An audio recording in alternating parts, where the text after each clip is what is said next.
Benji! Benji! Tingnan mo nga kung sino yung kumakatok. Pagbuksan mo nga muna kung sino yon. Kapag magsasaka yon na nag-ahabol ng pagbebenta ng gulay dito sa bahay, paalisin mo itaboy mo. Ayoko nang tumatanggap pa ng nagbebenta dito sa bahay. Sige po kuya, titingnan ko po. Basta tanggihan mo Ayokong naglalalabas ng pera sa ganitong oras ng gabi. Sige po kuya. Si Emilio ang nakatatandang kapatid ni Benji, habang siya naman ang bunso. Meron pa siyang dalawang mga kapatid na nasa syudad, pero may sari-sarili na itong pamilya. Ang kapatid ni Benji na si Emilio ay ang pinakaasinsado sa kanilang pamilya. Ibinuhos kasi nito ang kanyang buhay at oras sa pagpapalago ng malaking bagsakan ng gulay at prutas sa may lalawigan na inirarasyon sa mga syudad. Ito lang ang tanging kumukolekta ng mga prutas at gulay sa lugar nila. Kaya naman sa kanyang kuya Emilio, halos bumabagsak ang lahat ng mga bagong ani ng mga magsasaka. Nagpunta si Benji sa pintuan at binuksan ito. Naroroon si Aning Trining, isang magsasaka, bitbit ang isang sako ng gulay ng mga pechay. Sigurado siya na magbebentang matanda ng gulay sa kuya Emilio niya ng gabing yon. Magandang gabi, Benji. Pwede bang makausap ang kuya Emilio mo? May dala akong ani ng gulay dito. Pasensya na kung dito ko na idiniretso. Sarado na kasi ang kamalig ninyo. Nahuli lang ako sandali. Ako lang kasing mag-isang namuti nito kanina. May sakit kasi yung apo ko. Aling Trining, pasensya na po. Pero sabi po ni Kuya Emilio, hindi po siya tatanggap ng kahit anong gulay dito sa bahay. Tapos na po kasi yung pangungulekta kanina. Nako, makikiusap naman ako sa iyo ngayon, Benji. Pakiusapan mo naman yung kapatid mo na tanggapin itong ani ko. May sakit ang apo ko. Kailangan ko siyang ibili ng gamot. Hindi ko rin mapipilit ang kuya ko . Diba, Benji? Di pa patapos yan? Paalisin mo na yan at ihanda mo na yung hapunan natin. Emilio! Emilio, nakikiusap ako. Tanggapin mo naman itong ani ko. Ano ba yan? Naku, Aling Trining, wag ho kayong ganyan. Baka ho pagalitan kayo ni kuya. Benji! Hindi ka ba marunong magsabi ng hindi? Hoy tanda, ilang beses ko bang sasabihin sa'yo na ayaw kong binabagabag ako dito sa bahay? Hindi ba kayo marunong umintindi? Kapag sinabi kong hindi, hindi! Kanina pa tapos sana ang pangungulekta. Makikiusap na muna ako sa iyo, Emilio. May sakit ang apo ko. Kailangan ko siyang ibili ng gamot. Makikiusap? Aba, ano ako, Charity? Hindi ko na problema ang apo mo, tanda. Huwag mo kong gagamitin sa drama-drama na yan. Kung may sakit man ang apo mo, edi maghanap ka ng ibang paraan.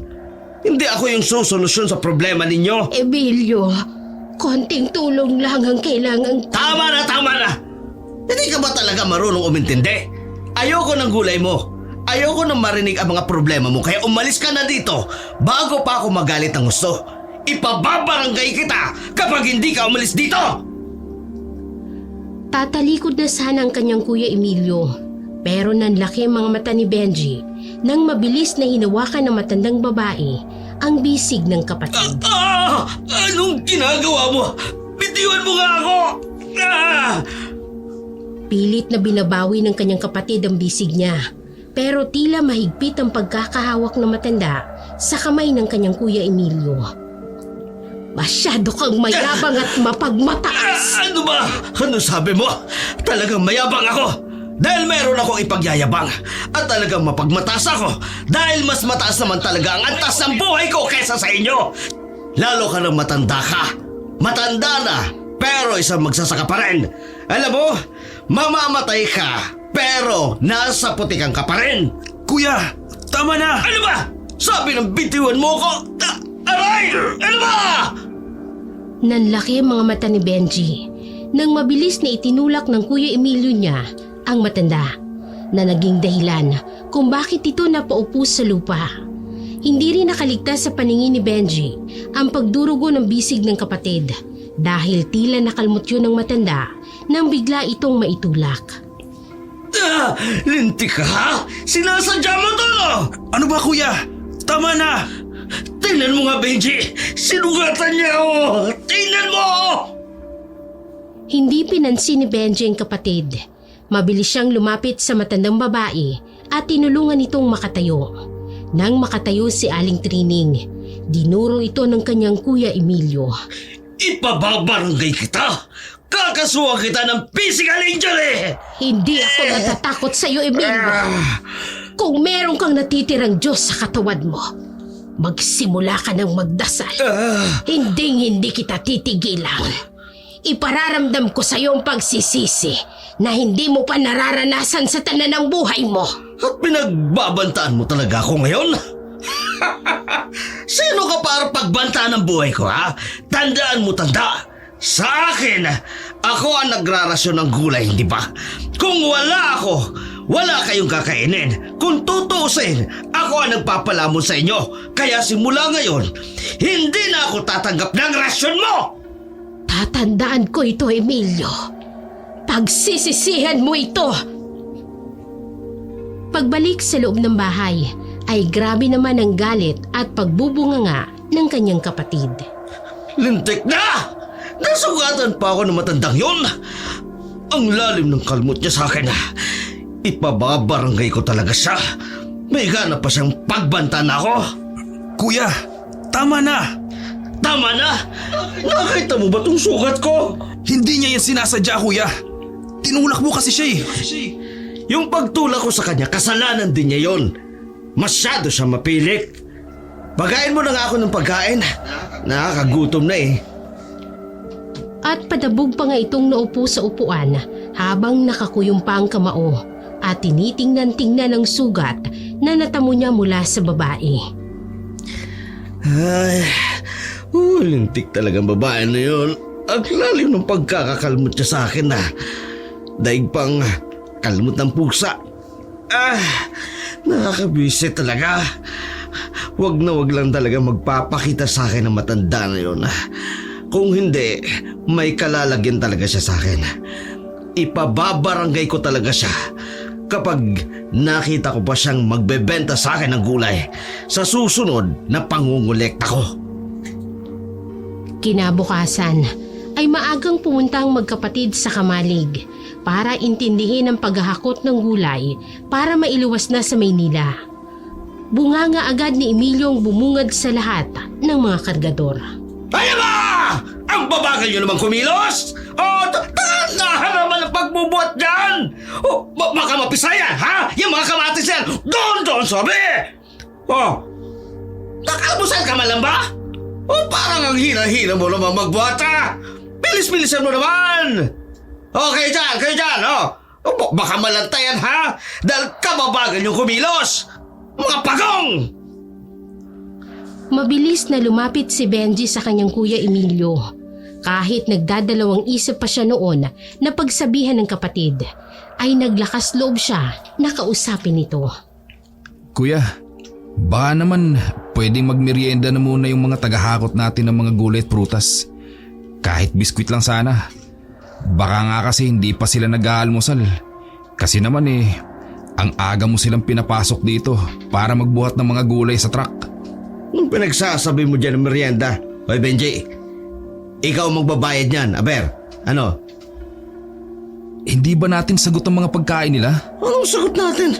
Sino may sabi? Aba, hindi kasama sa trabaho nila ang libreng pagkain, ano? Sinuswerte naman sila. At kung alam mo lang, mas pipiliin pa ng mga yan na pera na lang yung mga aalmusalin nila. Anong gusto mo? Bawas ko yan sa ibabayad ko sa kanila para pang-almusal din nila? Ay nako, wala ka pa talagang alam sa pagpapalakad ng negosyo, Benji. Kung sa bagay aanin mo naman yung tinapos mong kurso sa koleyo.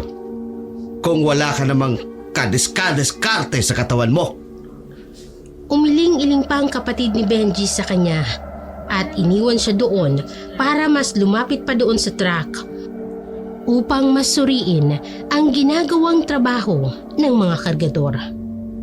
Ano? Mas bilis-bilisan nyo pa ang kilos nyo! Bilis! Grabe naman si kuya. Hindi ba siya naaawa sa mga matatanda na yun? Siyempre, mabagal na silang kumilos kasi may mga edad na sila. Ay, Sa kabila ng matagumpay na buhay ng kapatid ni Benji, walang asawa at anak ang kanyang kuya Emilio. Kaya talagang wala itong responsibilidad na iniintindi. Maraming babae na ang dumaan sa buhay nito, subalit wala ni isa man sa kanila ang nagtagal. Malamang ay dahil sa hindi kagandahang ugali ng kanyang kuya Emilio. Ang tingin nito sa sarili ay mas angat sa ibang tao, mas mapagmataas na ugali at masasabi din niya na wala itong puso at hindi rin maawain. Minsan pa nga ay walang pakundangan sa pagsasalita ang kanyang kuya, kahit pakilala niya o hindi ang taong kinakausap.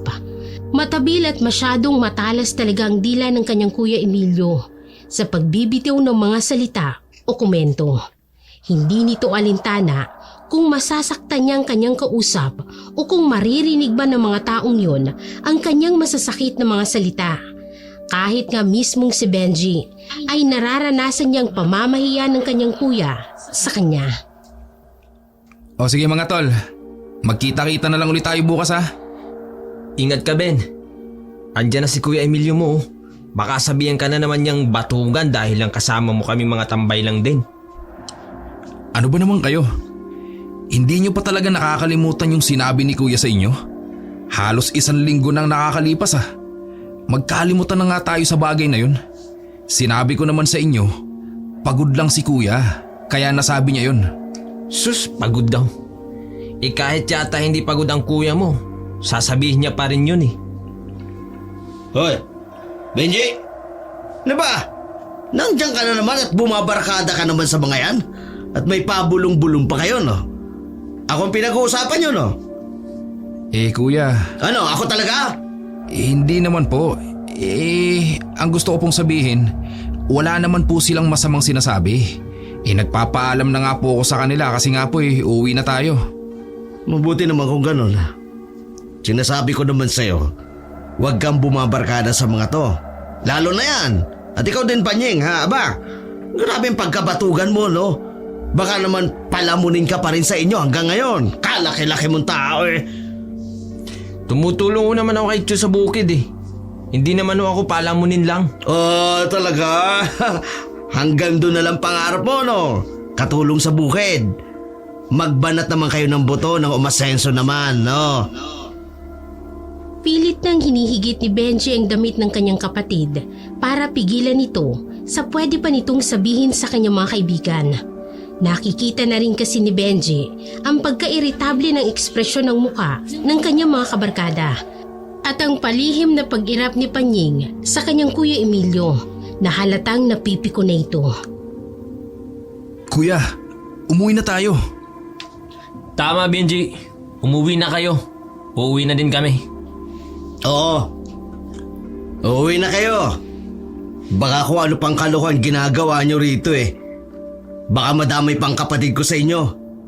Nahahawa na rin kasi ang kapatid ko sa katamaran ninyo eh.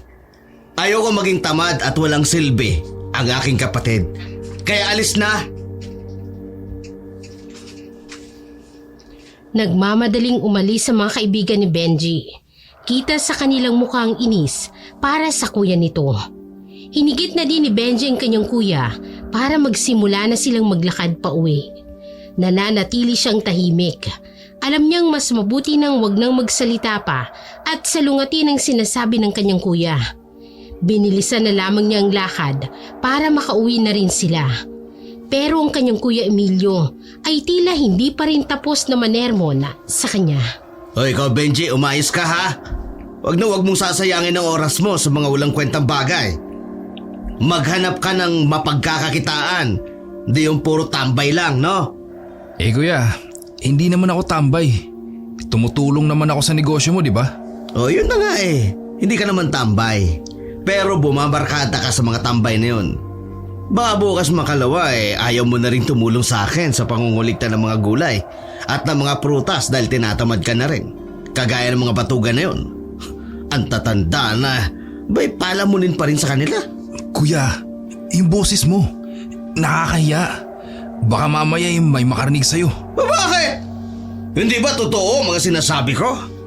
Totoo naman sinasabi ko ah. At isa pa, pupunahin ko na rin yung pakikipagbarkada mo dyan sa panying na yan.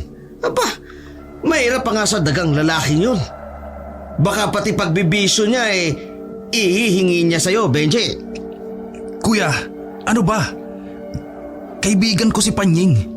Hindi siya ganong klaseng lalaki. Mabait siya at mapagkakatiwalaan. At saka yung sinasabi mo kanina na palamunin pa rin siya. Kuya, nakaka-offend yun eh. Huwag mo nang sabihin yung sa harap niya. Mali ba yung sinabi ko? Totoo naman yun ah. Kaya ikaw ha, huwag kang masyadong magbabarkada doon. Maahawa ka nun sa katamaran. Malakas na napabuntong hininga si Benji at hindi na lang nagsalita pa.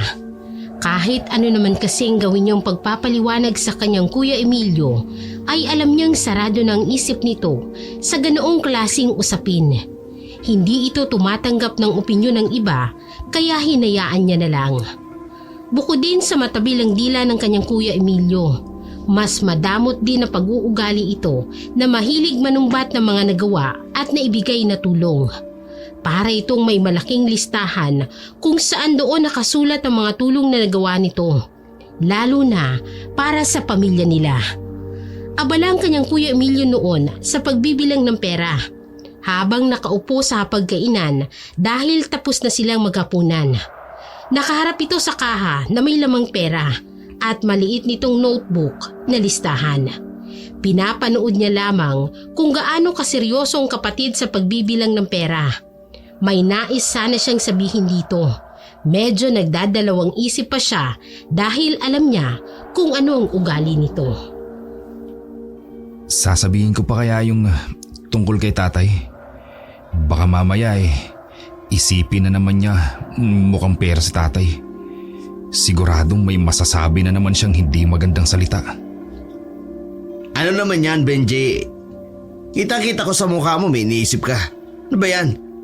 Tsaka napakain mo na ba yung mga alaga kong panabong na manok sa labas, ha? Oo kuya, napakain ko na kanina pa. Mabuti naman at naalagaan mo ng tama. Ilalaban ko yun sa Sabado eh. Kuya? O ano? Kuya, ano kasi, si tatay.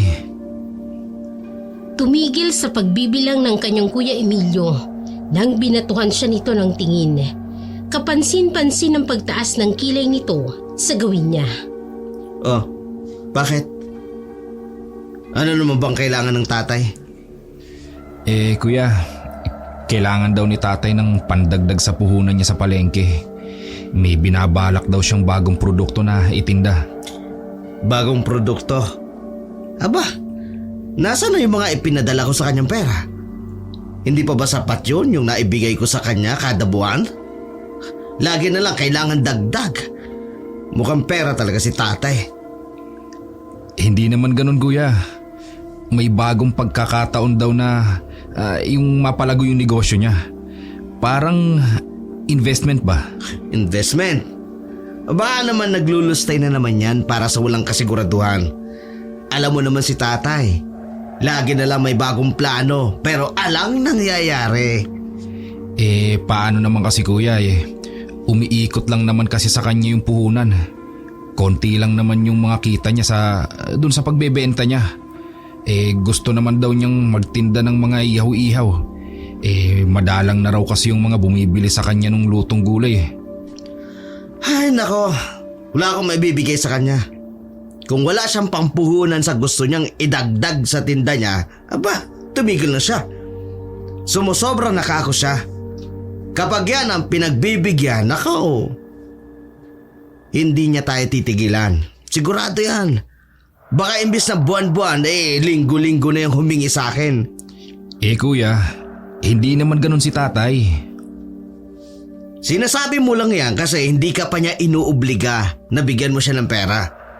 Pero once na natuloy na yung pangingibang bansa mo, nako, mararamdaman mo rin ang ibig kong sabihin. Na konting kibo, hihingi. Huwag mo na nga ako abalahin dito. Alam mo naman nagbibilang ako ng pera Tsaka pwede ba? Ayoko nasa paligid kita. Lumayo-layo ka nga muna. Baka mamaya malingat ako Makuhaan mo pa ako ng pera dito. Hindi ko gagawin yun, kuya. At kahit nakakalat pa ang pera mo dyan, hindi ko yan pakikialaman. Hindi ako ganon. Sus! Pagdating sa pera, malabong hindi ka masilaw.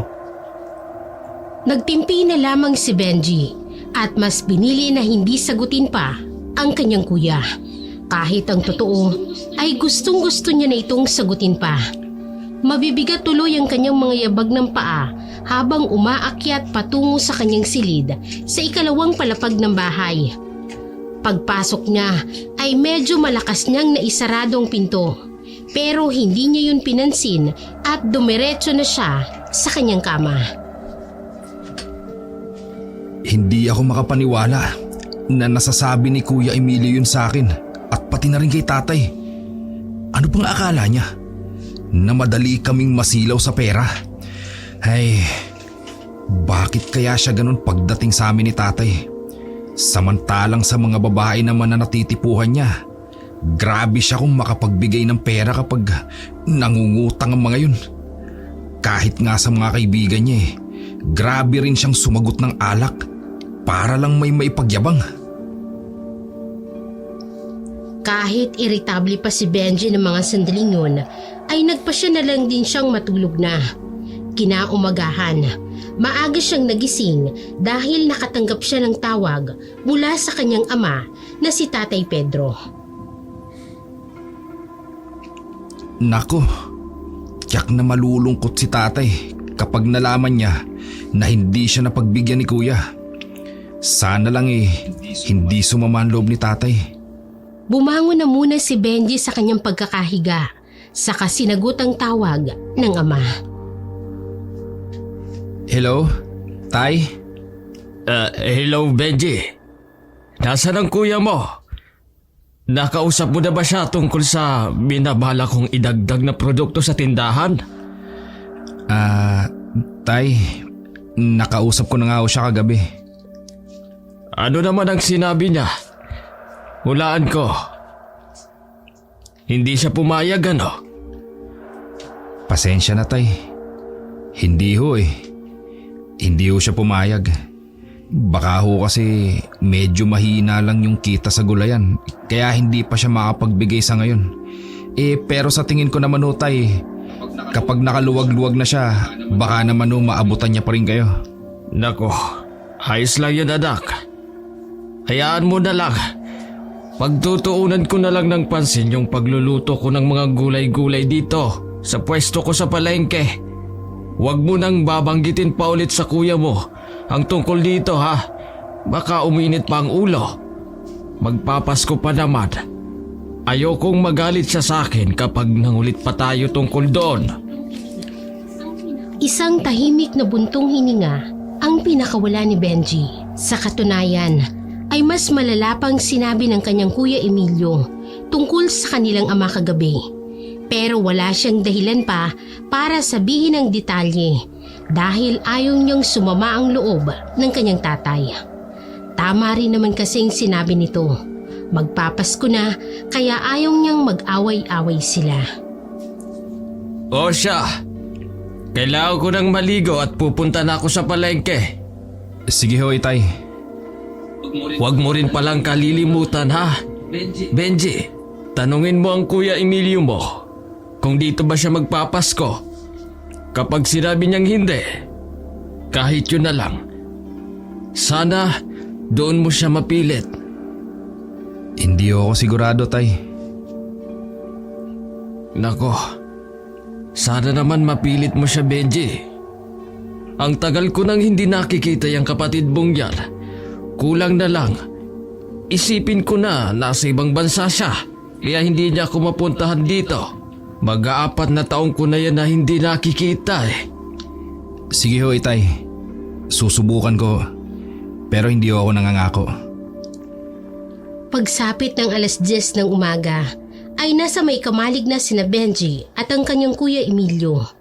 Ang kamalig na yon ay pag-aari ng kanyang kuya, kung saan doon dinadala ang mga gulay at prutas na naani ng mga magsasaka na nais ibenta sa kanya. Doon itinatambak ang mga gulay na hindi madaling mabulok sapagkat tuwing Biyernes pa talaga ang biyahe ng mga yun. Doon din pumipila ang mga magsasaka para sa pagbabayad. Abala ang kanyang Kuya Emilio sa pagche-check ng mga gulay ng mga sandaling yon. Nakatingin lang ito sa mga sako nang magsalita ito, kung saan ay hindi man lang siya binatuhan ng tingin ng kapatid. Kapag may nakita kang magsasaka na magdadala mamaya ng patatas, huwag mo nang tanggapin. Hala, bakit naman kuya? 4 na sako na ng patatas, hindi pa na ibabiyahe. Masyado na itong marami para tumanggap pa tayo ng panibago. Eh kuya, kawawa naman yung mga magsasaka na matatanggihan natin. Hoy Benji, hindi tayo nagkakawang gawa ha? Trabaho ito. Ano bang gusto mo? Ako ang malugi? Eh pero kuya, sa'yo lang naman kasi nagrarasyon ng mga gulay dito sa atin eh. Kapag wala silang narasyonan at kapag hindi nakuha ang gulay nila, paano na sila? Eh, kuya, wala silang kikitain. Problema ko ba yun? Problema na nila yun. Kung ayaw mong gawin ang iniutos ko, o sige, ako na lang gagawa. Sige kuya, hindi na po. Ako na lang. Gagawin din naman pala eh. Dami pang angal. Tinalikuran na ni Benji ang kanyang Kuya Emilio para i-check pa ang ibang mga sako ng gulay. Napapailing na lamang siya. Mas gugustuhin niya pa na siya ang kumausap sa mga magsasaka na hindi matatanggap ang ani kaysa ang kanyang Kuya Emilio ang kumausap sa mga ito dahil tiyak na wala itong magiging preno sa pagsasalita. Baka makasakit na naman ito ng kalooban ng iba. Matapos ang pag-iinspeksyon ay naupo na ngayon ang kanyang kapatid para ihanda mga perang ibabayad sa mga magsasaka kapag nagdatingan ng mga yon. Maya-maya, doon naman kumuha ng pagkakataon si Benji para makausap ang kanyang Kuya Emilio para sabihin ang pakiusap ng kanilang ama dito. Kuya? Oh, ano naman yon? Pinapatanong ni tatay kung luluwas ka raw ba sa Kalatagan sa darating na Pasko para doon tayo mag-celebrate ng sama-sama. Sus, bakit pa? Sigurado pinauwi niya lang ako para ipilit niya sa akin ng personal yung paghingi niya ng pera sa akin. Baka mamaya niyan, sa akin niya pa ipagastos yung mga panghanda para sa Pasko. No! Tingin niyo sa akin, ATM? Hindi na nabigla pa si Benji sa naging reaksyon ng Kuya Emilio niya. Bilang kapatid nito, masakit para sa kanya na marinig ang mga sinabi ng kapatid tungkol sa kanilang ama.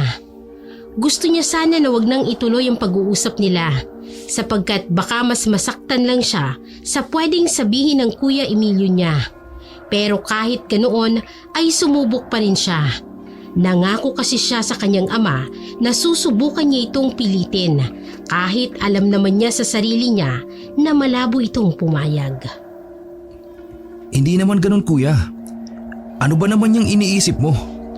Gusto lang naman ni tatay na buo tayo sa Pasko. Matagal na rin tayong hindi nagkakasama-sama. Buo. Para ano? Para ipakita sa mga kapitbahay na masaya tayo kahit puro naman kayo pabigat sa akin. Ayoko nga. Hindi ko kailangan ang drama sa buhay ko.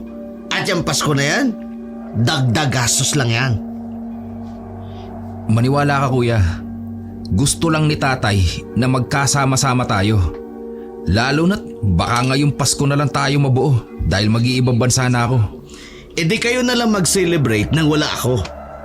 Kung hindi nyo talaga kailangan ng pera ko para gumastos ng paghahanda ninyo, ituloy nyo ang pagsiselebrate ninyo nang wala ako. Tingnan ko lang kung ituloy nyo na wala ako na gumastos pa sa inyo. Ikaw kasi ang gustong makita ni tatay kuya. Siyempre, ilang taon ka nang hindi umuwi sa Kalatagan. Gusto ka lang naman niya makita. Ano mapapala ako doon? Magkakapera ba ako kapag umuwi ako? Tsaka kilala ko na yan si tatay, no? Baka pagkatapos ng Pasko doon niya hingin sa akin yung perang gusto niyang hingin sa akin. Hindi ako tanga, Benji. Hindi pera ang dahilan kung bakit gusto ka naming makasama. kung bakit gusto ni tatay na makasama ka. Hindi na napigilan ni Benji ang medyo magtaas ng boses sa kanyang kapatid. Nakita naman niya ang mapang-asar na ngisi ni Emilio sa kanya na para bang hindi ito naniniwala sa kanyang sinasabi. Hindi pera. Ano? Gastos? Oras? Hirap na nga ako sa katatrabaho. Tapos iisturbay niyo pa ako para lang magdrama at magmukmuk doon. Pagpasensyahan na lang tayo, no? Wala akong panahon para sa mga walang kwentang bagay na yan. Mas gusto ko pang manatili dito at magparami ng pera. Kuya, Pasko naman yun eh. Pwede ba na kahit doon lang sa araw na yun, huwag mo munang intindihin ang trabaho mo? Yun na nga eh. Pasko. Sisimple lang yun si tatay. Pero alam ko naman manghihingi sa akin yun ng pera. Kasi nga, Pasko. Tingnan mo. Hindi niya na nga ibinabalik sa akin yung 10,000 hiniram niya sa akin nung sinabi niya na bibili siya ng alaga niyang baboy. Namatay kasi yung mga baboy dahil sa sakit, kuya. Di naman yun kagustuhan ni tatay. Yun na nga ang sinasabi ko, Benji. Lahat na lang napaplanuhin ni tatay palpak. Bakit kaya hindi na lang siya dun sa 2 kapatid namin manghingi ng pera? Kina Kuya Baste at kay Ate Marie. Sige nga, kumakahingi siya ron. Sigurado naman ako na nag-aabot din sina kuya at ate kay tatay. Nagbibigay pero kakarampot lang. Kaya nga sa akin pa nanghihingi si tatay. Tsaka isa pa yan sa mga dahilan kung bakit ayaw ko magpasko roon. Baka mamaya niyan eh. Mamasko din yung mga kapatid ko doon, si ate at si kuya sa akin.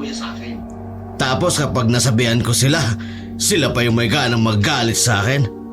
Ewan ko. Kayo na lang magpasko doon sa Kalatagan. Basta ako, final na ang desisyon ko. Ayokong sumama. Mabilis nang tumayo ang kanyang kuya Emilio at tinalikuran na siya nito para makalabas na siya sa may kamalig. Dumaan pa ito sa may harapan niya kung saan ay agad siyang napakunot ng noo nang may maamoy siyang hindi kaaya-ayang amoy mula sa kapatid. Pero naisip niya na baka napadikit lang ito sa bulok na prutas o gulay kaya hindi niya na yun pinansin. Nang sumapit ang 4:00 ng hapon ay isa-isa nang nagdatingan ng mga magsasaka na magbibenta ng mga ani nilang gulay at prutas. Nakaupo ang kanyang kuya Emilio sa isang maliit na lamesa. Bit-bit ang kanyang kaha na may lamang pera. Habang si Benji naman ay nakatayo sa isang tabi. May hawak na ballpen at maliit na notebook.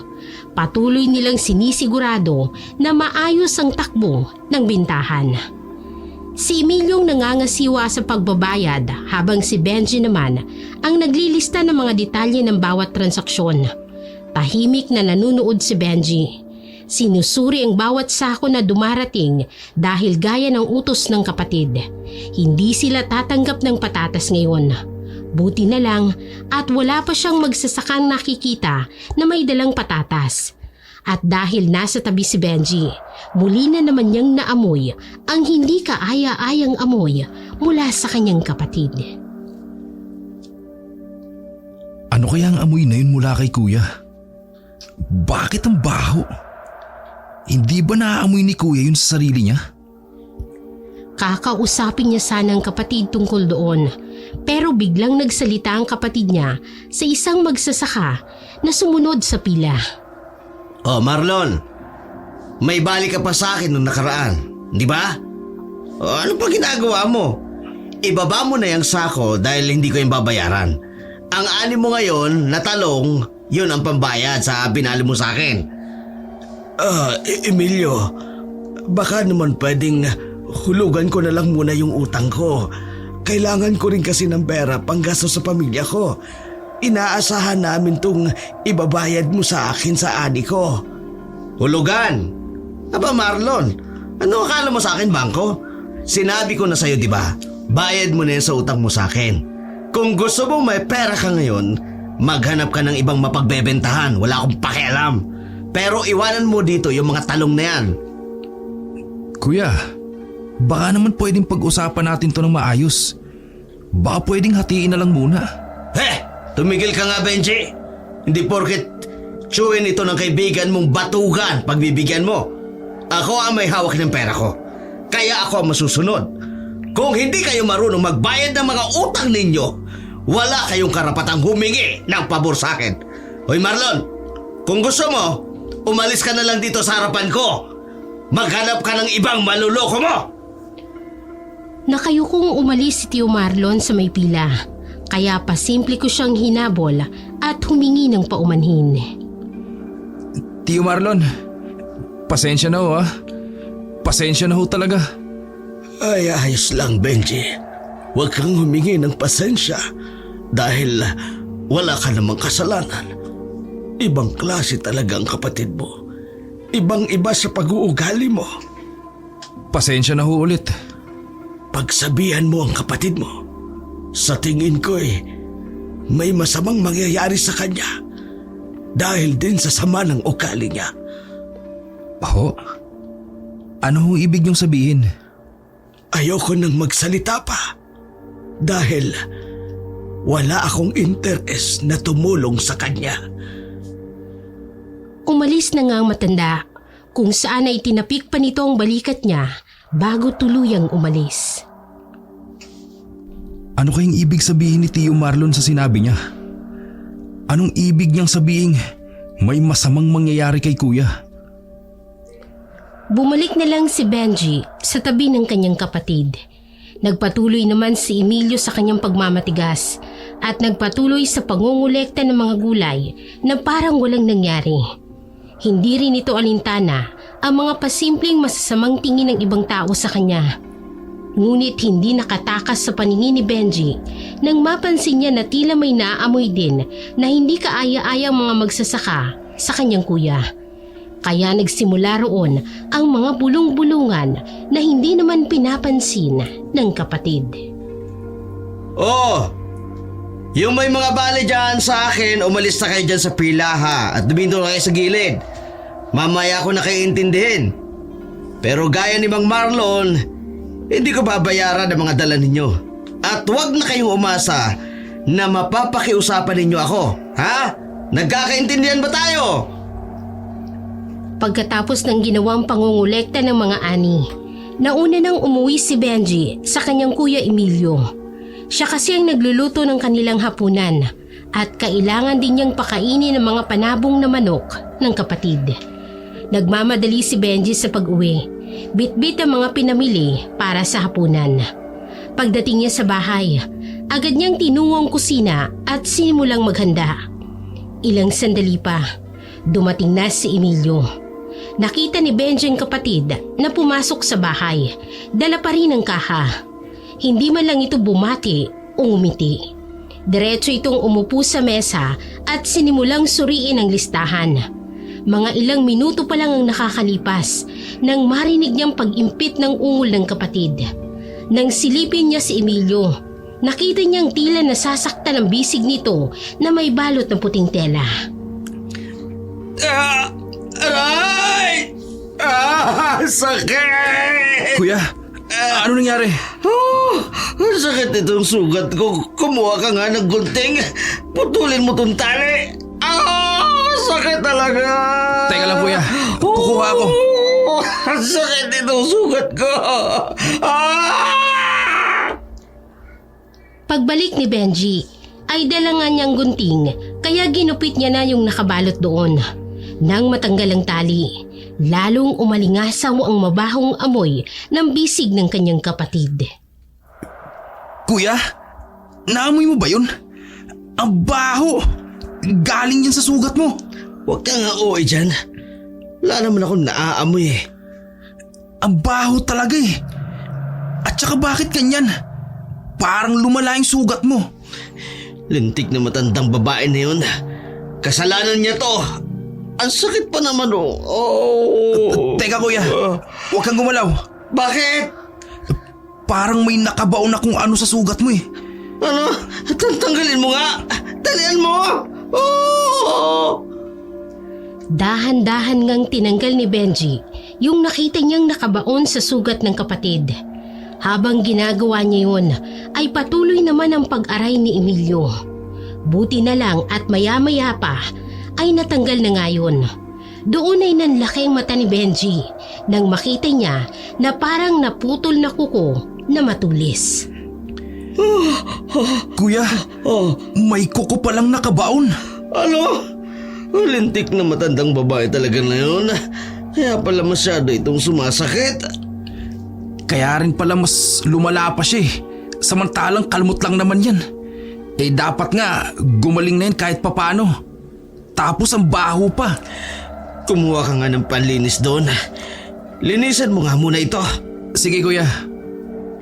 Kinagabihan, habang mahimbing ang pagtulog ni Benji sa kanyang silid, agad siyang naalimpungatan nang marinig niyang malakas na sigaw ng kanyang kapatid sa kwarto nito.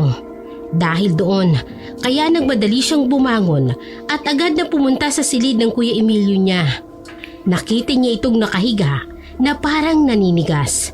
Nakatirik ang mga mata nito at kahit ang mga daliri sa kamay ay naninigas din.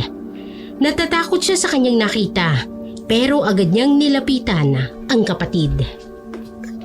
Kuya? Kuya, ano nangyari sa'yo? Hinawakan niya ang kapatid sa balikat at pilit na niyuyugyog hanggang sa maya-maya ay malakas itong humigit ng paghinga at tuluyang nawala ang paninigas ng katawan nito at saka mabilis na napabangon mula sa pagkakahiga. Grabe ang paghinga nito na parang tumakbo ng malayo. Kuya, ayos ka lang ba? Kuya, ano nangyari sa'yo? Mabilis na bumaling ng tingin ng kanyang kuya sa kanya, saka mahigpit na hinawakan nito ang kanyang braso. Nakita mo ba yun, Benji? Nakita mo ba yun? Benji! Tinatanong kita, nakita mo ba yun? Nakita mo ba? Ang alin kuya? Yung babaeng sumakal sa akin. Sinakal niya ako at gusto niya akong patayin. Ha? Kuya, wala naman akong nakita eh. Hindi. Meron. Kuya, ikaw lang naman ang nag-iisa rito sa kwarto mo. May nakita talaga ako eh. Kaya nga hindi ako makagalaw dahil sinasakal niya ako. Baka naman nananaginip ka lang kuya. Nananaginip? Bukas na bukas ang mga mata ko, Benji. Tapos sasabihin mo nananaginip lang ako? Eh wala naman kasi talaga akong nakita kuya eh. Kumalma ka muna. Ikukuha lang muna kita ng tubig sa baba para maimasmasan ka kuya. Sige, mabuti pa nga. Pasimple pang hinawakan ni Benji ang bisig ng kapatid para iparamdam niya rito na nandoon lamang siya. Pero mabilis siyang napatingin sa kamay niya nang may mahawakan siyang malagkit na likido sa bisig ng Kuya Emilio niya. Nang tingnan niya yon ay puno ng dugo ang kamay niya. Nagmula ang dugo na yon sa sugat ng kapatid. Teka, grabe ng pagdurugo nitong sugat mo kuya. Ano? Punong-puno ng dugo yung gasang nakabalot. Ha? Tataka, hindi ko napansin. Bakit naman ang daming dugo nito? Baka dahil sa natanggal na kuko. Teka, ikukuha kita ng tubig at saka ng mga gamit na rin para malinisan ko ulit ito sugat mo.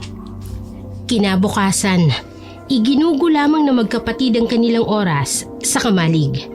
Ininspeksyon nila ang mga gulay para sa biyahe bukas. Matapos ang buong araw, ay sabay na din silang umuwi. Gabi na noon, nauunang maglakad ang kanyang kapatid na si Emilio dahil sa hulihan siya habang hawak-hawak ang flashlight. Tahimik ang buong paligid noon dahil ganun talaga sa probinsya. Maagang nagpapahinga ang mga tao. Habang naglalakad, ay napansin ni Benji na paminsan-minsan ay napapahinto sa paglalakad ang kanyang kapatid. At pagkatapos ay lilinga ito sa may madilim na bahagi ng kalsada sa kanilang gilid. Hindi tuloy mapigilan ni Benji na medyo mapahinto rin at tingnan kung ano ang tinitingnan ng kanyang kapatid sa dilim. Anong problema kuya? Parang pakiramdam ko may nakamasid sa akin eh. Nakamasid? Wala naman eh. Anong wala? Nararamdaman ko nga. Nakita ni Benji na mabilis na niyakap ng kanyang kapatid ang kaha na naglalaman ng pera nito. Napapailing na lang si Benji at dahil siyang may hawak noong flashlight, kaya sinubukan niyang tanglawan yung madilim na bahagi ng gubat. Pero wala naman siyang nakita na kahit ano. Wala naman kuya eh.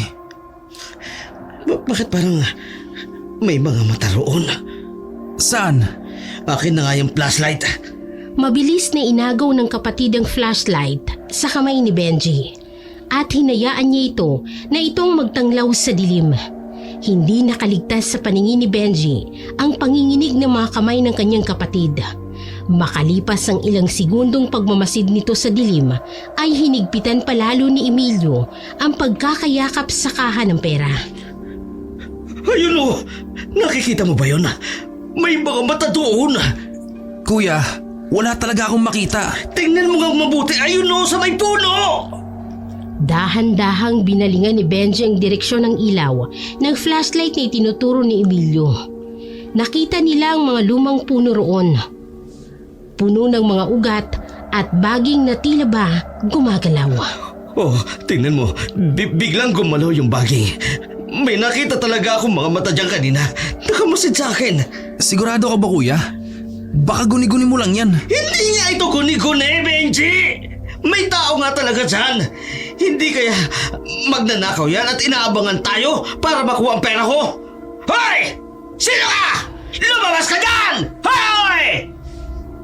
Agad na nagulat si Benji nang sumigaw na lamang ng bigla ang kapatid niya.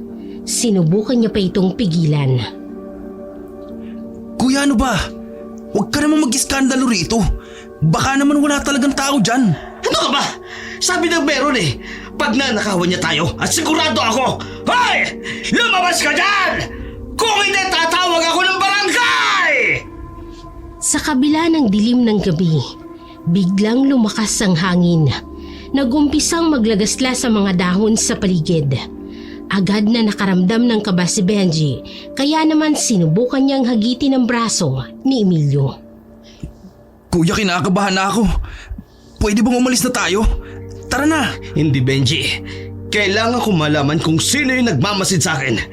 Kailangan ko siyang maipakulong. Hoy! Lumabas ka dyan! Lumabas ka sabi! Biglang may kumaluskus mula sa likod ng mga puno, kaya napabaling doon ang tingin ni Benji. Muling naistatwa si Benji at naramdaman niyang mabilis na pagtibok ng kanyang puso ng mga sandaling yun. Kuya, umalis na tayo rito. Hindi ko na gusto tong nararamdaman ko. Hindi ako aalis dito, Benji. Hanggat hindi ko nakikita kung sino at ano nagtatago dyan. Baka mamaya dyan nananakot lang pala yan. Lumabas ka! Ngayon din! Biglang may lumitaw na anino mula sa likod ng puno. Isang nilalang na hindi mo mailalarawan ng basta-basta. May mahabang buhok, mapupulang mata at matatalim na mga kuko. Itim na itim ang figura nito na parang isang malaking hayop. Dahan-dahan na humahakbang ito palapit kay Emilio at kay Benji. Kuya, ano yan? Anong nilalang yan? Nakatatakot! Huwag kang duwag dyan, Benji. Hoy! Sino ka ba, ha? Kuya, ano ba? Tama na! Aswang yata yan eh! Umalis na tayo, kuya! Tumakbo na tayo! Hihigitin na sana muli ni Benji ang braso ni Emilio, pero hindi ito nagpatinag sa kanilang kinatatayuan. Ngunit maya-maya pa ay tila nanlamig ang buong katawan ni Benji nang makita niyang nilalang na yon na unti-unting umingiti ng malapad at lumikayo ng ungol na parang isang mabangis na hayop. Inilalabas ang mga pangil na parang gutom na gutom sa laman. Nanginginig na si Benji ng mga sandaling yon at hindi makagalaw sa takot. Hindi kita tatakbuhan. Sigurado akong nananakot ka lang. Yang kostyum mo na, tanggalin mo! Kuya, ano bang pinagsasasabi mo? Halimaw yan oh! Aswang yan! Tumakbo na tayo! Pero bago pa man makapag-react si Emilio, biglang tumalo ng nilalang at sa isang iglap, bumagsak ito sa harapan ng magkapatid. Doon ay nakaharap nilang aswang at naging mas malinaw sa kanilang paningin ang nakatatakot nitong itsura. Muli itong napaungol ng malakas na parang hayop at bumukang bibig na may malapot pang laway na tumutulo. Doon ay pareho silang napasigaw ng malakas. Mabilis na napabalikwas si Benji sa kanyang pagkakahiga. Grabe ang pagtaas-baba ng kanyang dibdib dahil hinahabol niya ang kanyang sariling hininga. Doon niya napagtanto na panaginip lang pala yung nasaksihan niya. Hindi niya kasi namalayan na nakatulog na pala siya pagkatapos nilang makauwi ng kanyang Kuya Emilio galing sa kamalig.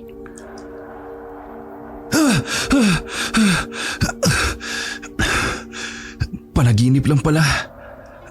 Akala ko naman kung ano na. Grabe. Nakatatakot na panaginip yun ah. Bigla tuloy akong inuhaw. Makakuha nga muna ng tubig sa baba.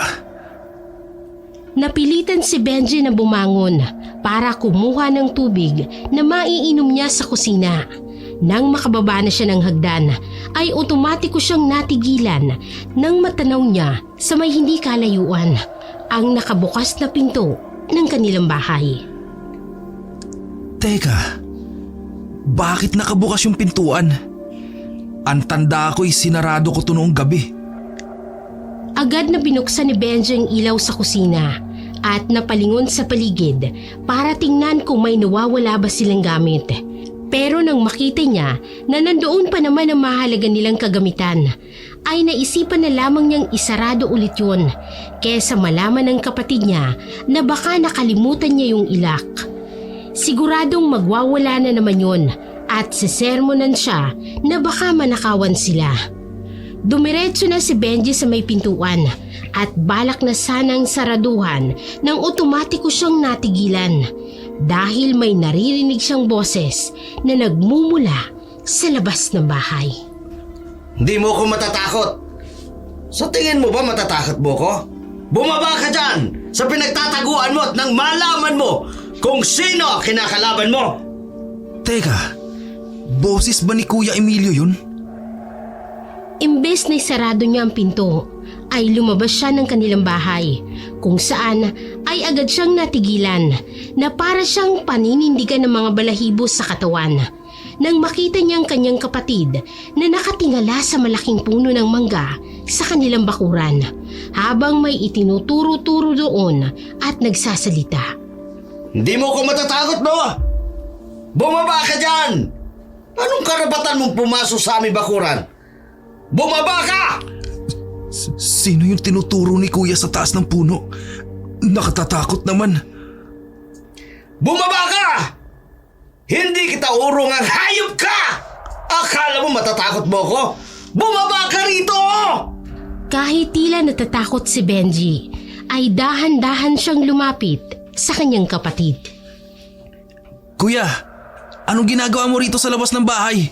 Benji, buti naman at nandito ka. Tingnan mo yun oh, may nakasampa sa puno natin. Kanina pa niya kinakatok ang bintana ng kwarto ko. Kaya hayan, binaba ko na siya. Kanina ko pa siya pinabababa pero hindi siya nakikinig sa akin. Ha?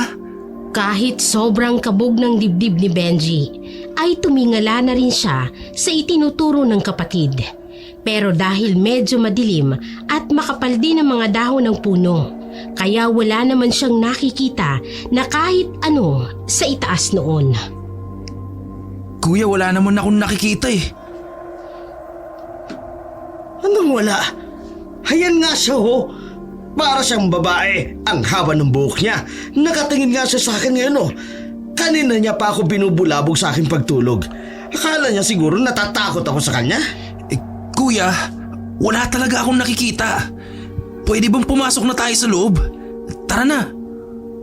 Hinawakan na ni Benji ang bisig ng kanyang kapatid. Hihilahin niya na sana ito papasok ng bahay. Pero agad niyang nabitawan ito dahil naramdaman niya na parang may basa siyang nahawakan. Nang tingnan niya ang kanyang kamay ay nanlaki ang kanyang mga mata. Nang makita niyang may malapot na tila medyo madilaw-dilaw na likido sa kanyang palad at may kasama pa yung konting dugo. Ano to? Sinubukan pa ni Emilio na amuyin yun at agad siyang nakaramdam ng pagbaliktad ng kanyang sikmura dahil sa sobrang baho ng amoy na naaamoy niya rin mula roon. Ano to? Ba't sobrang baho? Mas malala pa to sa baho nung una. Nakakadiri. Kuya, patingin nga ng bisig mo. Hindi na hinintay pa ni Benji ang magiging kasagutan ng kanyang kapatid. Agad niya nang nahigit ang braso ni Emilio. Pinasadahan niya ng tingin ang nahawakan niya at doon niya nakita na parang lumalala pa lalo ang sugat ng kapatid. Kung dati ay puro dugo lang yun, ngayon naman ay may kasama yun na tila nana. Kuya, lumalala itong sugat mo at mas lalo pang bumaho. Pero imbis na pansinin ng kanyang kapatid ang sinabi niya, ay agad na binawi ng Kuya Emilio niya ang sariling kamay. Hindi ito ang mahalaga ngayon. Ang mahalaga kung paano natin mapapaalis yung babae na yun dito sa puno ng bahay natin. Hindi ako makatulog eh. Hoy! Teka, nasaan na yun? Bakit nawala? Saan yun pumunta? Kuya, umalis na siguro siya. Pumasok na tayo sa loob. Umalis na siya? Oo kuya, umalis na siya. Pumasok na tayo sa loob. Madaling araw na eh. Siguro naman hindi na yun babalik. Sumang-ayon na lamang siya sa sinasabi ng kapatid niya na may nakikita ito kahit wala naman talaga na para lang mapilit niya itong pumasok sa kanilang bahay. Nakahinga nga siya ng maluwag nang napapayag niya si Emilio na pumasok na sa loob. Sa loob-loob ni Benji ay nakararamdam siya ng sobrang pagtataka kung ano ba talagang nangyayari sa kanyang kapatid. Pero hindi na muna niya yun masyadong pinansin dahil mas nakatuon ang atensyon niya sa lumalalang sugat ng kapatid. Buti naman at umalis na siya. Nagambala niyang pagtulog ko. O siya, aakit na ako sa kwarto para makapagpahinga. Lilinisin ko muna ang sugat mo kuya. Lumalala na kasi. Hindi mo ba napapansin? May nana na ngayon. Linisan mo kung gusto mo. Basta ako, may higa na ako at matutulog na ako. Sige kuya, matulog ka lang habang nililinisan ko. Wala namang problema yun eh. Yun na nga ang ginawa ni Benji. Nilinisan niya ang sugat ng kanyang kapatid kung saan ay hindi niya maiwasang mapakunot ng noo dahil umaalingasaw ang kabahuan nito na gumuguhit talaga sa kanyang ilong. Bakit kayang baho ng sugat ni kuya? Parang mas lumala na to. Dapat sa ilang araw ay magaling na to eh. Ano kayang nangyayari? Naimpeksyon na kaya ito? Kahit na nalinisan na yun ni Benji, ay nandoon pa rin ang kakaibang amoy ng kanyang sugat.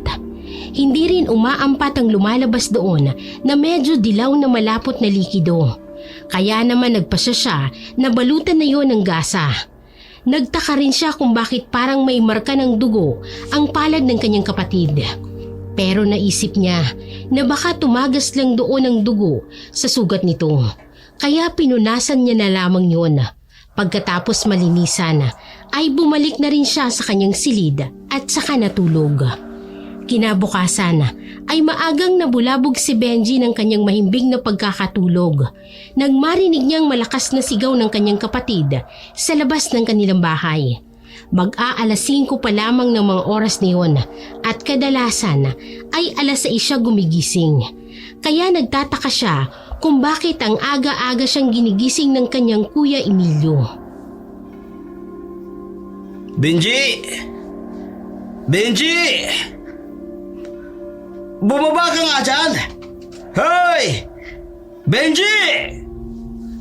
Kahit napupungay-pungay pa ang mga mata ni Benji dahil nga sa biglaang panggigising sa kanya ng kanyang kapatid ay bumangon na rin siya kaagad. Pagbaba niya ng hagdan ay nakita niya sa labas ng kanilang bahay si Emilio habang nakapamewang pa ito. Nagmamadali nga siyang lumabas kung saan ay tatanungin niya palang sana ito kung bakit. Pero agad na siyang hinarap ng kapatid at sinigawan. Anong ginawa mo sa alaga kong manok na panabong? Ha? Wala akong ginagawa, kuya. Ano walang ginagawa? Tingnan mo nga, patay na ang lahat ng panabong kong manok! Doon ay nakita na nga ni Benji ang 8 mga manok ng kanyang kapatid na patay na lahat at matitigas na. Hindi yun basta namatay lang dahil kitang-kita rin ni Benji na tila bukas sa mga tiyan ng manok na yun. Hindi ko alam kung bakit nagkaganyan yun, kuya. Wala akong alam. Hindi akong gumawa niyan. Sinong gagawa niyan, ha?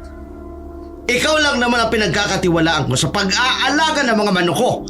Ang sabihin mo, matagal mo na akong gustong tumigil sa pagsasabong na yan. Kaya pinatay mo lahat. Oo, matagal na nga kitang pinahihinto sa pagsusugal mo. Pero hindi ko naman magagawang patayin lahat ng mga manok na yan. Maniwala ka sa akin, kuya. Wala talaga akong alam. At gusto mong maniwala ako sa sinasabi mong yan? Samantalang tayo lang naman dalawa ang nandito sa bahay na to. Hindi ka pa nakontento? Nalasunin ang mga manok ko at talagang wak-wak pa ang mga tiyan para mamatay! Kuya, wala talaga akong alam dyan. Huwag mo naman akong pagbintangan. Na sinong iharap mo sa akin na pwede ko mapagbintangan at yun ang sisisiin ko? Pero hanggat wala kang maiharap sa akin na iba, ikaw at ikaw ang pagbibintangan ko na gumawa nito. Wala ka nang ang ginagawang tama. Hindi mo pa alam kung paano magpakain ng mga manok na to. Tsaka yung pagkain na pinakakain ko dito, palamunin ka na nga lang sa pamamahay ko. Hindi mo pa ginagawa ang tama, yung simpleng bagay na makatulong sa akin. Parang gumuhit sa dibdib ni Benji ang mga salitang binitawan ng kanyang kapatid sa kanya. Masyadong masakit ang mga salitang yun na siguradong dadamdamin niya ng matagal na panahon. Tatanggapin ko ang masakit na salita mo, kuya. Kung totoong may kinalaman ako sa pagkamatay ng mga manok mo. Pero uulitin ko, wala akong kinalaman dyan. Kaya hindi ko matatanggap na tatawagin mo akong palamunin. Samantalang kapatid mo ako, kadugo mo ako. At yung perang ibinibigay mo sa akin, bayad mo yon sa pagtatrabaho ko sa'yo bilang katulong mo sa pangungulekta ng mga gulay.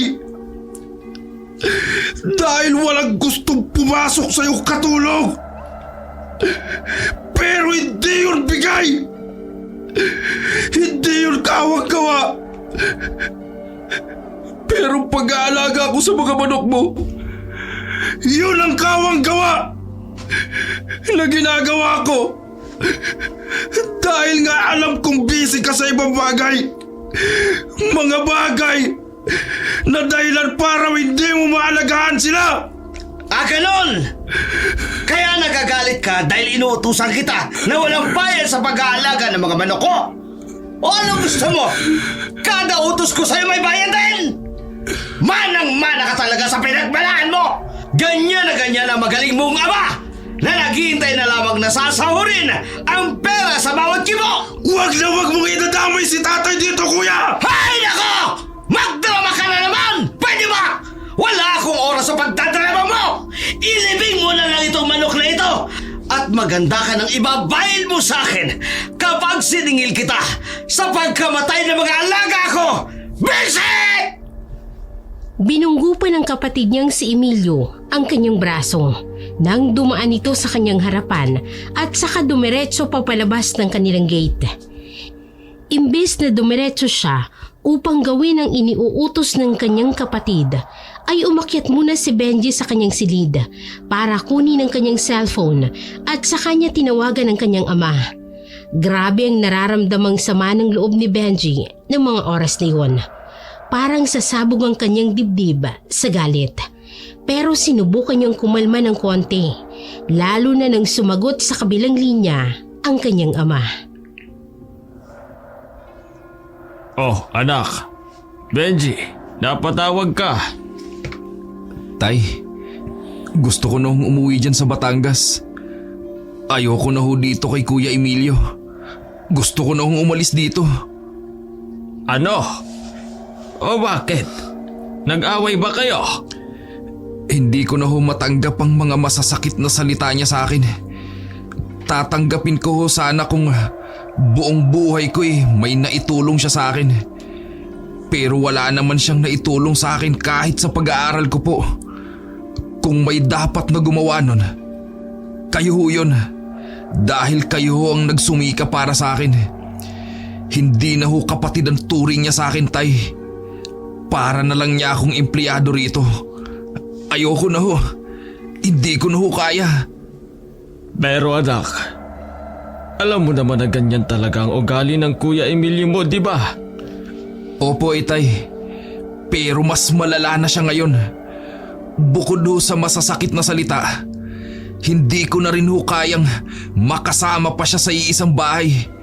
Dahil hindi ko alam kung bakit. Pero natatakot na rin ako sa kanya. Natatakot? Anong ibig mong sabihin? May mga nakikita ho siyang hindi ko nakikita. Parang kagabi lang. Halos madaling araw na ho noon, tapos naabutan ko siya sa labas. Tapos may pinagagalitan siya dun sa may taas ng puno. May babae raw ho doon na nakasampat. Binubulabog siya sa pagtulog. Ano? Totoo ba yan? Opo, Itay. Kaya nga natatakot na rin ako sa kanya. Parang hindi ko na ho kayang makasama pa siya sa iisang bubong. Kung totoong nagkakaganyan ang kapatid mo, ibig sabihin, mas kailangan niya ngayon ang makakasama. Baka nalulungkot ang kapatid mo o nai-stress siya. Kapag iniwan mo siya, baka mas lumala pa yan. Pero hindi ko na ho kayang tiisin pa ang pag-uugali niya, Itay. Sobra na po. Nakakasakit na siya ng damdamin. Tiisin mo muna, anak, ha? Nakikiusap ako sa'yo. Kapatid mo pa rin si Emilio. At bilang isang kapatid na mas nakakaintindi sa kanya, alam ko na kaya mo pa rin siyang pakisamahan. Ikaw lang ang kayang tiisin ang ugali na yan ng Kuya Emilio mo. Dahil kung ibang kapatid mo yan, pababayaan na lang nila na mag-isa yan. Dahil nga hindi magandang pag-uugali niya, Itay. Kahit ako po, sumusuko na rin sa kanya. Nakikiusap ako sa iyo, Benji. Tiisin mo muna, ha? Hindi kaya ng kuya mo nang mag-isa. Ganyan lang siya. Pero alam kong hindi rin siya komportable na wala siyang kasama. Sige ho.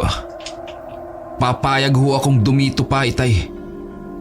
Pero sa susunod ho na makarinig na naman ako ng hindi magagandang salita mula sa kanya, hindi ko na ho ipahaalam sa inyo at aalis na ho ako dito. Babalik na ho ako agad dyan. O sige. Kung yan ang desisyon mo, anak. Nang maputol na ang tawag, ay isang malakas na buntong hininga na lamang ang pinakawala ni Benji. Nagpakalma na rin na muna siya sa loob ng kanyang sariling silid at saka nagluto na rin muna siya ng magiging tanghalian ng kanyang kapatid para kapag umuwi ito mamaya ay may makakain ito. Pagkatapos noon ay isinilid niya na mga patay na manok sa sako. Saka siya pumunta sa may kabilang kalsada para doon maghukay at maglibing. Habang abala siya sa ginagawa niya ay bigla namang may tumawag sa pangalan niya. Si Panying yun. Oy pre, anong ginagawa mo dyan? Ikaw pala, Panying. Naglilibing ako ng mga panabong na manok ni Kuya Emilio. Mga nagkandamatay na eh. Lahat? Oo. Bad trip nga eh. Ako pang pinagbibintangan ni Kuya. Akala niya pinabayaan ko, sinadya kong patayin yung mga manok niya. Samantalang wala naman akong ginawa. Katulad niya, nabigla rin naman ako nung malaman kong namatay lahat. Eh baka naman may naglason. Sasama ba naman ang ugali ng kuya mo? Siguradong may naglason dyan. Buti sana kung nilason eh. Talagang pinatay isa-isa. Uwak-wak pa nga yung mga tiyan. Ano? Patingin nga. Kahit nagtataka si Benji kung bakit gustong makita pa ng kaibigan ng patay na manok, ay kumuha naman siya ng isa mula sa sako.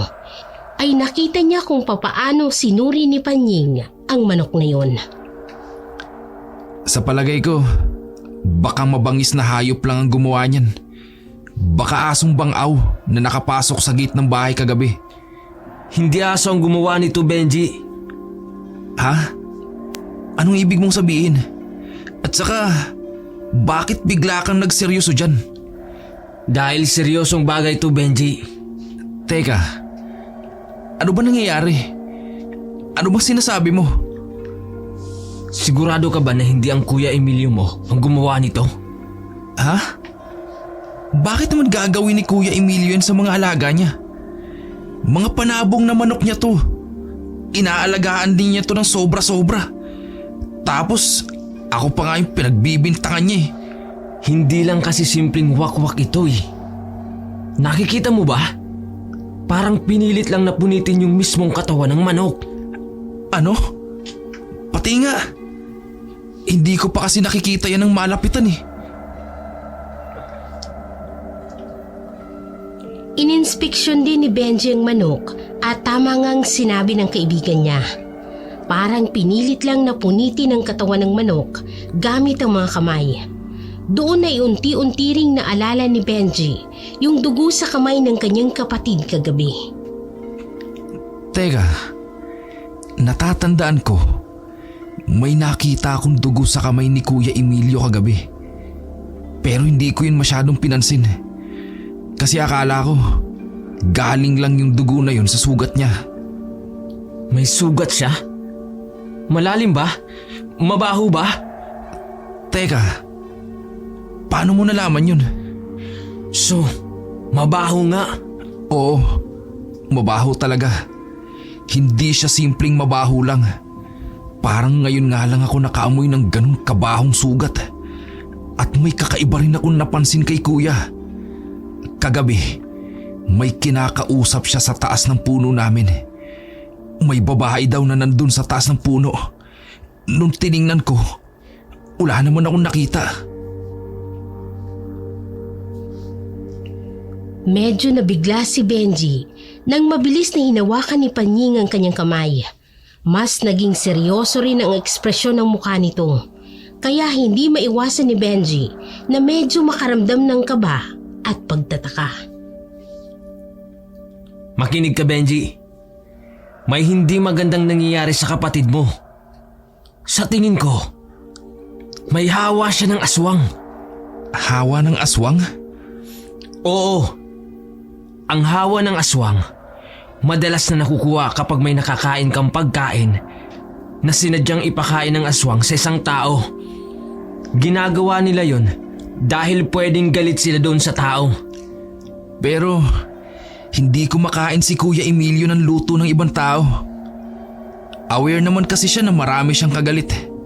Kaya natatakot siyang malason. Kung ganun, pwede rin niyang makuha sa kalmot ng isang aswang. Kalmot? Oo. Hindi ba't sinabi mo na may sugat siya na mabaho at hindi gumagaling? Baka doon siya nahawa. Hindi agad nag-sink in sa utak ni Benji ang mga sinabi sa kanya ng kaibigan. Para sa kanya ay mahirap paniwalaan yun, lalo na't hindi na rin naman siya naniniwala sa mga aswang-aswang. Pero napakalaki ng pagkakatulad ng mga sinabi ng kaibigan niya sa nangyayari ngayon sa kanyang kapatid. Saan niya ba nakuha ang sugat niya? Sa isang matandang babae na nakasagutan ni Kuya. Sa tingin ko, mag-iisang linggo na rin na nakararaan. Sinong babae yan? Kilala mo ba? Si Aling Trining. Yung magsasaka. Ha? Eh, mabait naman ang matandang yun ah. Hindi ko alam na aswang siya. Grabe kasi yung mga sinabi ni Kuya Emilio sa kanya nung araw na yun. Basta, masasakit na salita. Tapos nauwi sa hindi naman yata sinasadyang kalmot ni Aling Trining sa bisig ni Kuya. hindi na makapagtataka na mangyari yun sa kapatid mo. Sa sama ng ugali niya, marami ang may galit sa kanya. Panying, ano bang dapat kong gawin? Nasaan ba ang kapatid mo? Kailangan mo siyang dalhin sa albularyo para mabigyan siya ng lunas kontra sa hawa ng aswang. Wala akong kilalang albularyo, Panying. At sa tingin ko, baka hindi rin sumama sa akin si Kuya Emilio. Baka hindi siya maniwala sa akin na may hawa siya ng aswang. Sa Tiyumarlon ko, dati siyang albularyo. Huminto lang siya noong nagkapamilya na siya. Pero hindi ko lang alam kung tutulungan ka niya at ang kapatid mo. Lalo na doon sa nangyari nung nakaraan. Naalala rin ni Benji yung nangyari sa May Kamalig noong hindi binayaran ng kapatid niya ang ani ng matanda dahil sa utang nito. Anong gagawin ko, Panying? Kahit yata humingi ako ng tulong sa lahat ng tao dito sa baryo natin, walang tutulong kay Kuya dahil sa masama niyang pag-uugali. Pero hindi ko naman pwedeng pabayaan si Kuya dahil kapatid ko pa rin siya. O sige, pipilitin ko na kausapin si Tiyumarlon. Pero hindi ako nangangako, Benji ha. Hindi ko naman mapipilit si Tiyung eh. Sige, malaking bagay na sa akin yun. Magkita na lang tayo sa Kamalig. Nasisiguro ko, andun si Kuya ngayon. Okay, hintayin mo kami doon. Kung hindi ko mapipilit si Tiyong, magpapaturo na lang ako kung anong panguntrang pwede nating gawin. Maraming salamat talaga, Panying.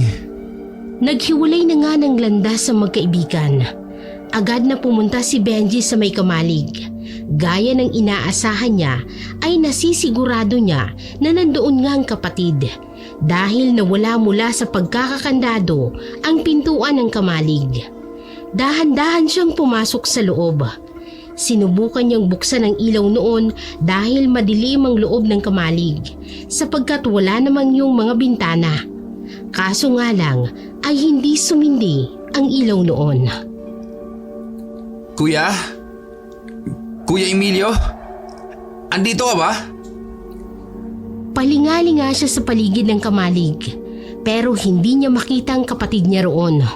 Buong akala din niya ay may sasagot sa pagtawag niya pero wala man lang siyang narinig.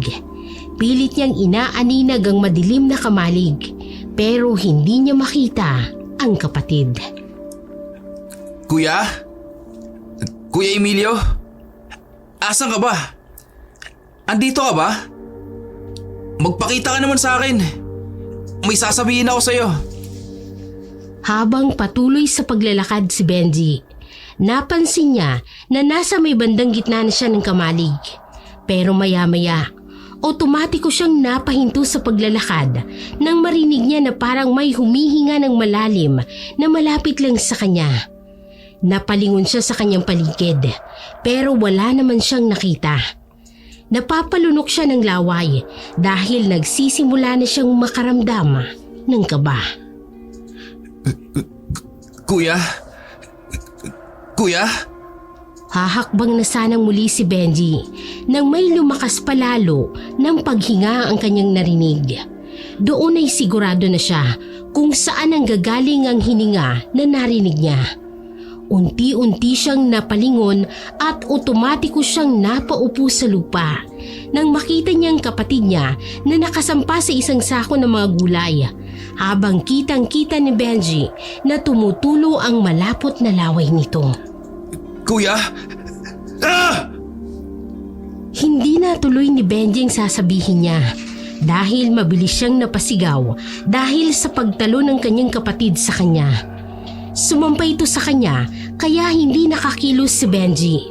Tumutulo pa sa mismong liig niya ang malapot nitong laway. Papatayin Kuya! kita! Papatayin kita! Kuya, ako to! Si Benji to! Ang mabangis na kuya ni Benji ay parang kumalma ng konti at napatitig ito sa kanya ng ilang segundo. Saka hinawakan ng kwelyo ni Benji. Tulungan mo ko, Benji. Tulungan mo ko. Hindi ako to. Nahihirapan na ako. Parang may kumukontrol sa akin. Tulungan mo ko. Ngunit sasagot pa lang sana si Benji sa sinabi ng kapatid ay bigla itong umungol na naman at bumalik na naman sa panlilisik ng mga mata nito. Sa isang iglapa ay bumangis na naman ang kanyang Kuya Emilio. Papatayin kita! Kakainin kita ng buhay! Unti-unting lumabas ang matatalim na kuko ni Emilio at ang matatalas nitong pangil. Iniangat na nito ang kamay at handa na siyang kalmutin. Huwag, Kuya! Huwag! Benji! Nagulat na lamang si Benji nang sumulpot sa may kamalig si Panying. Nakasunod dito ang tiyuhin na si Tiyo Marlon at sa kaagad na isinabit ang tila kwintas na bawang sa may liig ng kanyang Kuya Emilio. Otomatikong nagwala ang kanyang kapatid at napahiga ito sa lupa habang kumikisay-kisay dahil nasasaktan sa nakasabit na bawang sa may liig nito. Ang init! Tanggalin niyo ito! Aray! Ano nangyayari kay Kuya? Bakit siya umuusok? Ay, dahil sa nakasusunog nga ang isang bawang ng aswang. Mamamatay na ba ang kuya ko, Tiyo Marlon? Sana hindi, dahil ito ang ipapainom ko sa kanya. Laso nito sa mga aswang. Kapag namatay ang kapatid mo, ganap na siyang aswang. Hindi lang basta hawa ang nangyari sa kanya. Pero kapag nabuhay siya, maagapan natin ang pagkahawa sa kanya. Mamamatayo siya? Hindi natin masasabi, Benji. Hindi agad nakapagdesisyon si Benji. Pero dahil nakikita niya talagang nasasaktan ang kanyang kapatid, kaya naman isang mabigat na desisyon ang kanyang ginawa. Pwede ho ba? Ako na lang po magpainom niyang nasa boteng hawak niyo. Ayoko magkaproblema tayo. Kapag namatayo si Kuya, aakuin ko ang nangyari. Hindi mo kailangang akuin to, Benji. Ginagawa mo to para sa kanya. Hindi na pinakinggan pa ni Benji ang kaibigan at kinuha niyang bote sa kamay ng matandang lalaki. Mag-iingat ka, Benji. Siguraduhin mo na hindi ka niya makakagat. Dahil babalik lang din sa iyo ang hawa. Panyeng, halika. Tulungan mo kong hawakan ang paa ni Emilio. Ikaw sa paa. Ako sa kamay. Nagtulong-tulong nga sila para mapahinto ang pangingisay ng katawan ni Emilio. Si Benji naman ay itinapat ng bote sa bibig ng kapatid. Binuhos niya ang laman noon. Mga ilang segundong lumipas ay tumigil sa pangingisay ang kanyang kapatid. Tumigil din ang mababangis na ungol nito. Pigil hininga si Benji ng mga sandaling yon. Natatakot siya na tuluyan ang maputol ang hininga ni Emilio. Nagsimula na ring manggilid ang kanyang mga luha. Yung Marlon, patay na ho ba siya? Hindi ko alam, Benji. Tutulo na sana ng tuluyan ang luha ni Benji nang marinig niya ang pag-ubo ng kanyang kapatid. Nanlaki ang kanyang mga mata at agad niya itong inalalayan na makaupo. Kuya, buti naman at hindi ka namatay. Anong nangyari? Ay, mahirap paniwalaan. Pero nagkaroon ka ng hawa ng aswang. Siguro ay dahil yun sa mga nakaaway mo ng mga nakaraan. Mga taong nakaaway mo. May galit sa'yo. Sana'y magsilbing aral ito sa'yo, Emilio. Kuya, sila ang tumulong sa akin para mawala yung hawa ng aswang sa'yo. Kung hindi dahil sa kanila, baka tuluyan ka na naging aswang. Tumayo na noon si Emilio mula sa pagkakaupo sa sahig at umalalay naman si Benji sa kapatid. Maraming salamat sa tulong ninyo. Formal din ho akong humihingi ng tawad sa mga nagawa akong kasalanan. at sa mga masasakit na salitang binitiwan ko sa inyo. Lalo na sa iyo, Panying. Sana'y mapatawad niyo ko. Sisikapin ko magbago. Natutuwa ako na marinig yan sa iyo, Emilio.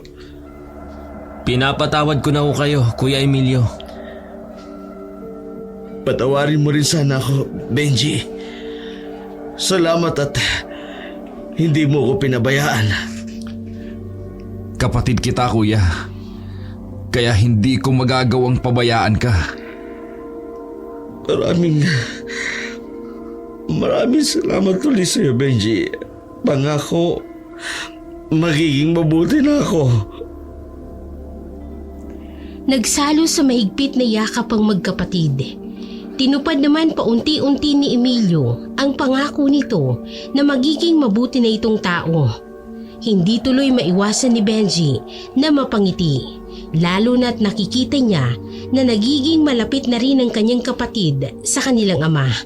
Dahil sa hawa ng aswang na yon na hindi man naging magandang karanasan ay naging daan naman para sa pagbabago ng ugali ng kanyang kapatid.